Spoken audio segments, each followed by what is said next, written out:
How to work with cells across sheets in Excel.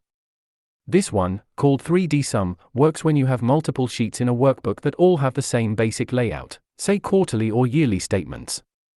For example, in cell B3, you always have the dollar amount for the same corresponding week over time.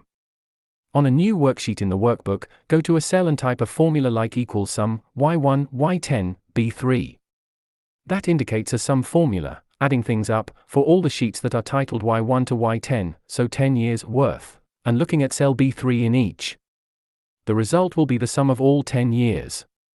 It's a good way to make a master spreadsheet that refers back to ever-changing data.